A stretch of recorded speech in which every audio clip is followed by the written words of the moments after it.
Hello my dear friends, ఎలా ఉన్నారు? Welcome back to our YouTube channel PNG financial advisers. So markets అయితే మనకి last Friday రోజున చాలా మంచి బుల్లిష్నెస్ని అయితే చూపించడం జరిగింది. ఓవరాల్గా అడ్వాన్సెస్ డిక్లైన్స్ చూసినట్టయితే మనకి ఇక్కడ 26 అడ్వాన్సెస్ అండ్ డిక్లైన్సెస్ 6 కనిపిస్తూ ఉన్నాయి నిఫ్టీ 50లో చూసుకున్నట్టయితే. సో ఓవరాల్గా బ్యాంక్ నిఫ్టీ కూడా 1% కంటే ఎబో, బ్యాంక్ నిఫ్టీ 2% కంటే ఎబో ర్యాలీ తీసాయి.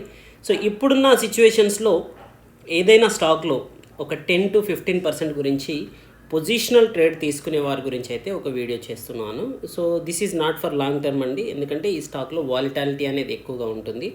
అండ్ ఇప్పటి వరకు నేను చాలా వరకు షార్ట్ టర్మ్ కావచ్చు, పొజిషనల్ ట్రేడ్స్ కావచ్చు, micro are small cap stocks ఇవ్వడం జరిగింది. బట్ ఈరోజు మాత్రం ఒక లార్జ్ క్యాప్ స్టాక్ని సెలెక్ట్ చేసుకోవడం జరిగింది. అది కూడా ఏదైతే అక్యుములేషన్ స్టేజ్ నుంచి, అంటే స్టాక్ యొక్క సపోర్ట్ స్టేజ్ నుంచి దాదాపుగా 10 టైమ్స్, లాస్ట్ 1 ఇయర్లో 10 టైమ్స్ రీట్రేస్ అయిన స్టాక్ అండి. సో లాస్ట్ మనకి ఫ్రైడే రోజున కూడా 3% వరకు ర్యాలీ తీసిన స్టాక్. ఆ స్టాక్ని సెలెక్ట్ చేయడానికి రీజన్ ఏంటి అనేది కూడా చూద్దాం. స్టాక్ నేమ్ వచ్చేసి హిందుస్థాన్ జింక్ అండి. సో మనకందరికీ తెలిసిన స్టాకే, దాదాపుగా 1,30,000 కోట్ల మార్కెట్ క్యాప్ ఉన్న స్టాక్ అనమాట. సో ఈ స్టాక్ని ఎందుకు సెలెక్ట్ చేయడం జరిగిందంటే కనుక, నేను ఫస్ట్ ఆఫ్ ఆల్ సెక్టార్ వైజ్గా చూస్తాను. సో లాస్ట్ మనకి 3 మంత్స్ నుంచి చూసినట్టయితే నిఫ్టీలో అయితే లాస్ట్ జనవరి నుంచి చూసుకున్నట్టయితే, సో జనవరి 3rd నుంచి ఇప్పటి వరకు ఏప్రిల్ 1 వరకు చూసుకున్నట్టయితే కేవలం 44 పాయింట్స్ నిఫ్టీ పెరిగిందండి. జనవరి 3న చూసుకున్నట్టయితే 17,625 ఉండేది. ప్రజెంట్ మనకి లాస్ట్ ఫ్రైడే రోజున 1% ర్యాలీ తీసినప్పటికీ 17,670 దగ్గర క్లోజ్ అయింది. అంటే నిఫ్టీలో మనకి లాస్ట్ 3 మంత్స్ బ్యాక్ ఉన్న ప్రైసే ప్రజెంట్ ఈ రోజు కూడా ఉంది.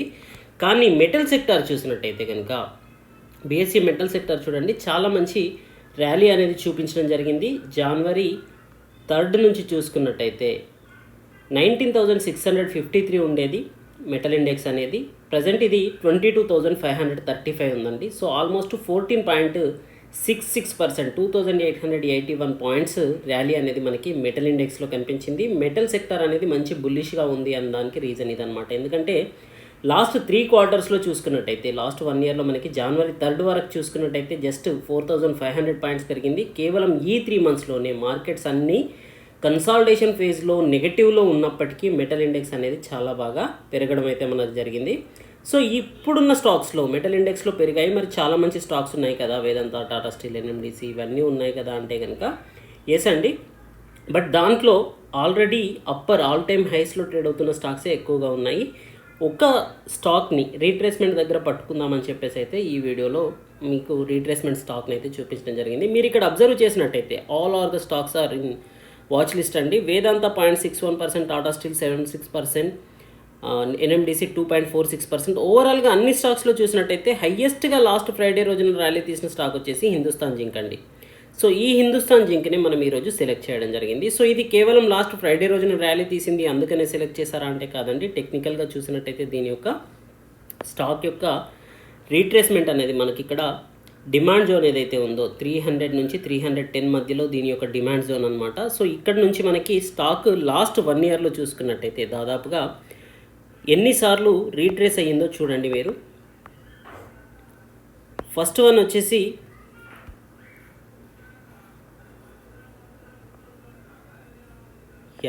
మే జూన్ రేంజ్లో వన్స్ ఇది రీట్రేస్ అయిన తర్వాత 370 వరకు వెళ్ళింది. ఆ తర్వాత కరెక్ట్ అయిన తర్వాత మళ్ళీ మనకి దాదాపుగా అదే ప్రైస్లో నుంచి ఆగస్ట్లో కూడా రీట్రేస్ అయింది. August 23rd 3rd time, 4th time October 4th, 5th October 29th, 6th వచ్చేసి టచ్ అవ్వలేదు. ఇక్కడ నవంబర్లో చూసుకున్నట్టయితే డిసెంబర్ 20th టచ్ అవ్వడం జరిగింది, రీట్రేస్ అవ్వడం జరిగింది 308, 309 పాయింట్స్ని. 27th జనవరిన కూడా ఇక్కడ నుంచి రీట్రేస్ అయ్యింది. ప్రజెంట్ 25th ఫిబ్రవరిన రీట్రేస్ అవ్వడం జరిగింది. లాస్ట్ 1 మంత్ నుంచి చూసుకున్నట్టయితే మార్చ్ 15 నుంచి ఏప్రిల్ 1 వరకు లాస్ట్ 15 డేస్ చూసుకున్నట్టయితే సేమ్ ఇదే రేంజ్లో కన్సాలిడేషన్ అయితే అవుతూ కనిపిస్తుంది. సో రీసెంట్గా మనకి లాస్ట్ ఫ్రైడే రోజున దీంట్లో బుల్లిష్నెస్ అయితే 3% వరకు ర్యాలీ అయితే కనిపించింది. సో మరి ఈ చార్ట్ని బేస్ చేసుకొని చూసినట్టయితే మనకి ఇక్కడ వాల్యూమ్స్ అయితే కనిపించట్లేదు లాస్ట్ 15 డేస్లో చూసుకున్నట్టయితే. మరి దీన్ని ఎలా బిలీవ్ చేయవచ్చు, ఎలా ట్రస్ట్ చేయవచ్చు అంటే కనుక ఎస్ అండి, మార్కెట్లో ఎవరైనా సరే జస్ట్ అజంప్షనే చేస్తారు, ఎవరు కూడా 100% అక్యురసీ అయితే ఇవ్వరనమాట. సో ఇది కూడా కేవలం 10 to 15% వరకు ర్యాలీ. సో 10% అంటే 320 రూపీస్ ప్రజెంట్ మార్కెట్ ప్రైస్ ఉంది.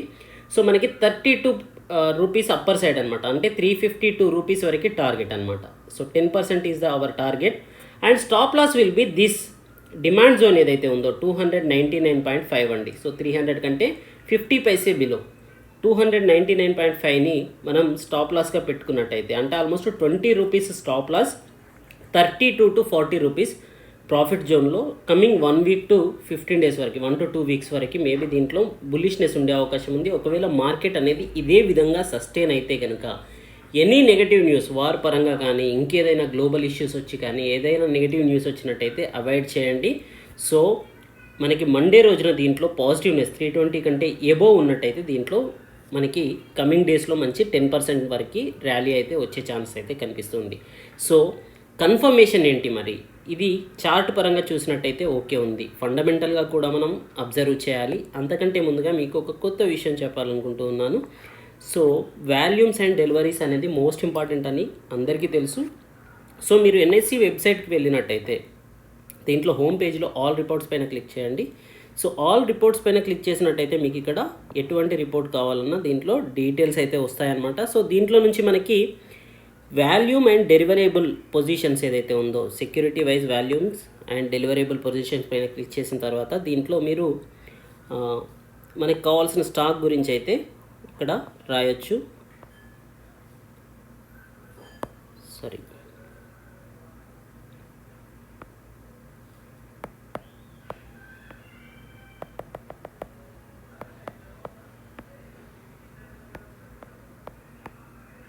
సో మనం హిందుస్థాన్ జింక్ గురించి అయితే ట్రై చేస్తున్నాం. సో హిందుస్థాన్ జింక్ యొక్క లాస్ట్ 1 మంత్ నుంచి 1.5 మంత్ వరకు ఒక డాటా చూద్దాం. సో లాస్ట్ 1 మంత్ డాటా చూసినట్టయితే కనుక మార్చ్ 1 నుంచి ఏప్రిల్ 1 వరకు మనకి డాటా అబ్జర్వ్ చేసినట్టయితే కనుక డెలివరేబుల్ పర్సంటేజ్ ఎలా ఉంది. ట్రేడెడ్ వాల్యూమ్స్ అనేది మనకి ఇంపార్టెంట్ కాదండి, డెలివరేబుల్ పర్సంటేజ్ అనేది ఇంపార్టెంట్. అంతేకాకుండా వన్ మోర్ థింగ్, ప్రతి ఒక్క స్టాక్లో ఆపరేటర్స్ అయితే ఉంటారు. ఆపరేటర్స్ అంటే నా దృష్టిలో అయితే మ్యూచువల్ ఫండ్స్ కావచ్చు, మంచి డిఐఎస్ కావచ్చు, ఎఫ్ఐఎస్ కూడా కావచ్చు, ఎవరైనా మేజర్ ఇన్వెస్టర్ ఎవరైతే ఉన్నారో వాళ్ళకి వాళ్ళు కొన్న ప్రైస్ నుంచి తక్కువగా వచ్చినట్టయితే రానివ్వరు అనమాట, అదే ప్రైస్లో మళ్ళీ అక్యుములేషన్ చేస్తూ ఉంటారు. మనం అదే విషయాన్ని ఇక్కడ చార్ట్లో అబ్జర్వ్ చేయవచ్చు. 300 ప్రైస్లో మనకి మంచి స్ట్రాంగ్ బయ్యర్ ఉన్నారు కాబట్టి 10 టైమ్స్ ఇది 300 ప్రైస్కి వచ్చినా కూడా మనకి ఇక్కడ 300 నుంచి మళ్ళీ అప్పర్ సైడ్ 10 to 15% ర్యాలీ అయితే కనిపిస్తూ ఉంది. సో 300 కంటే బిలో వెళ్ళట్లేదు అంటే కనుక ఇది మేజర్ సపోర్ట్ అనమాట, చాలా మంచి మేజర్ సపోర్ట్. సో ఈ మేజర్ సపోర్ట్ నుంచి మనకి లాస్ట్ ఫ్రైడే రోజున బుల్లిష్నెస్ అయితే కనిపించింది. సో ఇక్కడ బిగ్గెస్ట్ ఇన్వెస్టర్ ఎవరైతే ఉన్నారో వాళ్ళ దగ్గర క్యాష్ అనేది హెవీగా ఉంటుంది. సో వాళ్ళు ట్రేడ్ చేసినప్పుడు నంబర్ ఆఫ్ ట్రేడ్స్ ఏవైతే ఉన్నాయో అవి లోయెస్ట్ ఉంటాయి. మనం రిటైల్ ఇన్వెస్టర్ బై చేస్తే 100 షేర్స్ 200 షేర్స్ 300 షేర్స్ బై చేస్తూ ఉంటాం కాబట్టి సో నంబర్ ఆఫ్ ట్రేడ్స్ అనేవి రిటైల్ ఇన్వెస్టర్స్ ట్రేడ్ చేసిన దాంట్లో క్వాంటిటీ టర్నోవర్ ఎక్కువగా ఉన్నప్పటికీ నంబర్ ఆఫ్ ట్రేడ్స్ అనేవి ఎక్కువగా ఉండే అవకాశం ఉంటుంది. దాంట్లో మీనింగ్ ఏంటి అంటే కనుక it is not a big investor, small investors are investing in this, maybe based on news or something else అనమాట. సో అటువంటి సందర్భాల్లో వాళ్ళు తొందరగానే ఎగ్జిట్ అయిపోయే ఛాన్సెస్ కూడా ఉంటుంది. ఇక్కడ మీరు చూడొచ్చు traded delivery quantity versus traded quantity చూసినట్టయితే 16.24, 12.53 అంటే వెరీ లోయెస్ట్ పర్సంటేజ్ మనకి డెలివరీస్ కనిపిస్తూ ఉన్నాయి. ట్రేడెడ్ వాల్యూమ్ అనేది అయితే మనకి టర్న్ ఓవర్లో ఎక్కువగా కనిపిస్తుంది. సో ఓవరాల్గా చూసినట్టయితే మనకి ప్రజెంట్ ఎప్పుడు ఏప్రిల్ 1లో చూసుకున్నట్టయితే so it was in March 1 week అనమాట దోస్ డాటా. అండ్ ఏప్రిల్ 1న చూసుకున్నట్టయితే మనకి ట్రేడెడ్ క్వాంటిటీ వచ్చేసి 18,589 అండి. మనకి వాల్యూమ్స్ టర్న్ ఓవర్ చూసుకున్నా కూడా మంచి 42 crores టర్న్ ఓవర్ కనిపిస్తుంది, 426 crores.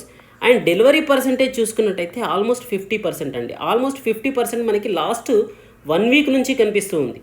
1 వీక్ పైగా మనకి ఆల్మోస్ట్ 50% కంటే ఎబో డెలివరేబుల్ కనిపిస్తుంది. ఎక్కడైతే మనకి 16, 12, 17, 38, 33 ఇలా డెలివరేబుల్ కనిపించేది, బిలో 30% డెలివరేబుల్ కనిపించే స్టాక్లో మనకి 50% కంటే ఎబో డెలివరేబుల్ పర్సంటేజ్ కనిపిస్తుంది. One positive note. అంతేకాకుండా number of quantities just 5 digits అండి. ఇక్కడైతే మనం చూసినట్టయితే 1,37,000, 1,35,000 నంబర్ ఆఫ్ క్వాంటిటీ. అంటే ఇక్కడ ఎక్కువ రిటైల్ ఇన్వెస్టర్స్ ట్రేడ్ చేశారు. ఇక్కడైతే మనకి 11,000, 12,000 అంటే కనుక హయ్యెస్ట్ అమౌంట్తో కొన్నవారు ఎవరైతే ఉన్నారో వారు 1 lakh, 2 lakh అమౌంట్స్తో మనకి దీంట్లో బై చేస్తున్నారనమాట. అందుకే మనకి ఇక్కడ లాస్ట్ ఫ్యూ డేస్ నుంచి అబ్జర్వ్ చేసినట్టయితే జస్ట్ 5 డిజిట్స్లో 14,000, 20,000 అండ్ 10,000 ఇదే నంబర్ ఆఫ్ ట్రేడ్స్ అయితే కనిపిస్తూ ఉన్నాయి. వాల్యూమ్స్ పరంగా అయితే మనకి మంచి వాల్యూమ్స్ అయితే ఇక్కడ కనిపిస్తూ ఉన్నాయి. టర్న్ ఓవర్ పరంగా చూసినా, ట్రేడెడ్ క్వాంటిటీ చూసినా కూడా. సో పర్సంటేజ్ బాగుంది అండ్ నంబర్ ఆఫ్ ట్రేడ్స్ తక్కువగా ఉన్నాయి కాబట్టి మనకి మంచి బిగ్ ఇన్వెస్టర్స్ దీంట్లో ఎంట్రీ ఇస్తున్నారనమాట. It is a positive note. And whenever we're going to buy a stock, మీకు ఇది లార్జ్ క్యాప్ అని చెప్పాను. ఇక్కడ నాన్ ఫెర్రస్ మెటల్స్లో చూసినట్టయితే ఈ సెక్టార్లో this is the top leader అండి, హిందుస్థాన్ జింక్ అనేది. Of course it is a PSU, కాకపోతే స్టాక్లో మనకి 10 to 20% వరకే, మనకి 10 to 12% వరకే మనకి ర్యాలీ గురించి మనం ఎక్స్పెక్ట్ చేస్తున్నాం. కాబట్టి even it is a PSU nowadays they are rallying also. NMDC చూసినా కూడా, మిగతా స్టాక్స్ చూసినా కూడా. సో మనకి ఇక్కడ స్టాక్ వచ్చేసి 321లో క్లోజ్ అయింది. సో స్టాక్ యొక్క హైయెస్ట్ ప్రైస్ 409 అనమాట. సో రీట్రేస్మెంట్ ప్రైస్ దగ్గరే మనం అబ్జర్వ్ చేస్తూ ఉన్నాం, మీరు ఆల్రెడీ చార్ట్లో చూసారు. అంతేకాకుండా వన్ మోర్ థింగ్ మనం చార్ట్లో అబ్జర్వ్ చేయాల్సింది ఏంటి అంటే కనుక ఈ orange line and black line చూసినట్టయితే ఆరెంజ్ లైన్ వచ్చేసి 50 DMA అండి, బ్లాక్ లైన్ వచ్చేసి 200 DMA. ఎప్పుడైతే ఇవి రెండు దగ్గరగా వస్తాయో 50 DMA బ్లాక్ మనకి ఆరెంజ్ లైన్ వచ్చేసి బ్లాక్ లైన్ని బ్రేక్ చేస్తూ 50 DMA 200 DMA అని బ్రేక్ చేస్తూ డౌన్ సైడ్ కనుక క్లోజ్ అయినట్టయితే డెత్ క్రాస్ ఓవర్ అంటాం.